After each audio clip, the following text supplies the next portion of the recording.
Welcome back, viewers. So in today's session we are going to see the conditional statements. In JavaScript we have mainly four kinds of conditional statement: if else, if and switch statement. In today's session we are going to discuss if else and the else statement and if statement.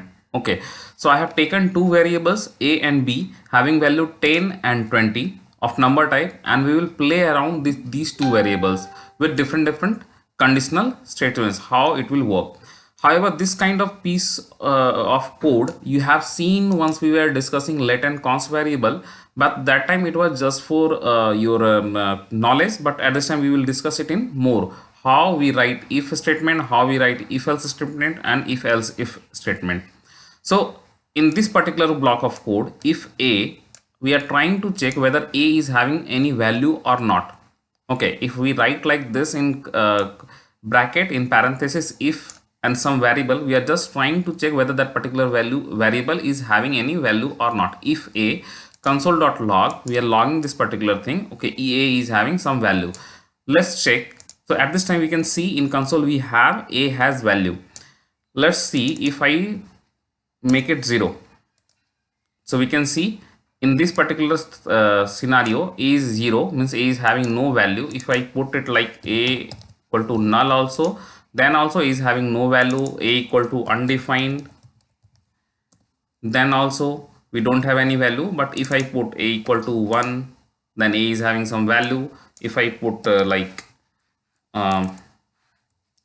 my name, okay, then also a is having value. If I put something else, tutorial live, then also we are having some value. Okay, so this is the condition. Now I'm reverting it back to a equal to whatever its initial value, a equal to 10.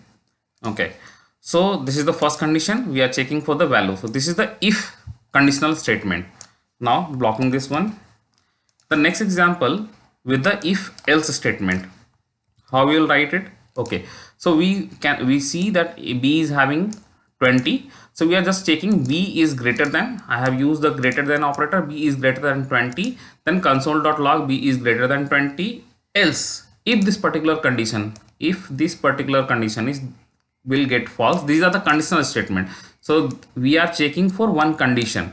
So if this particular condition is getting false, then this particular piece of block of code will get executed. So we know that b is not greater than 20, so we should get the option b is less than 20, else means this particular part get false. So this particular block of code get executed and we got the output as b is less than 20. So yes, b is less than 20. So this is the if else statement. If one particular if block will get result as false, then particular else block will get executed. Now the next example we will see for if statement with some operators, and operator and or operator. So what I am trying to do, I'm using here the and operator. Okay, and operator we are using and trying to check whether a is greater than 5 or a is less than 15. There are two conditions. We can check like this also in if statement. We can check for two conditions using and operator or using or operator. Like I am using here and operator, here I am using the or operator. So a is greater than 5 or and a is less than 15. Yes, both the condition are true. A is greater than 5 but a is less than 15. So we are getting output as console.log, means this particular thing a is between 5 and 15. Now in the second statement, we know if we are using or operator, so any of the conditions should get true. So here also there are two conditions, a is equal to 10 or b is greater than 50. So yes, a is equal to 10 and b is not greater than 15. This particular condition is false. Okay, so now we will get the output like any condition, any one condition is true. So yes, any one condition is true. Now we are going to see the last one example of if, else if and else, how it will execute. So concentrate on this particular thing with me. So what I am trying to do, we know that once if this particular block of code will get false, means this if the if condition will result as false, then else block will get execute and then the last one statement. So what is happening here? If a is greater than 10, no, a is not greater than 10. So this particular thing, this particular part result as false. Now I am taking the next condition, else if. It should be written like this also, else and then if. You can understand like this. We have written the else condition. We can put one block here, else block, delete it and put a block here. Okay, so this is, but in this condition we need this particular if else within this particular bracket. So that's why I'm just omitting it for now. And what I did, just understood if then else if. So if else if the b is greater than 20, no, b is not also greater than 20. So this particular condition is also getting false. And now the last one block of code, else block. So this way, this is the default block of code.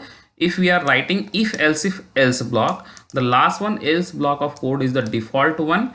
If all the condition will get false, means here these two condition, a is greater than 10 and b is greater than 20, these two conditions are getting false. So that's why this particular block of code will get executed. So both the condition is false. Suppose we have written here b equal to 20. So what will happen?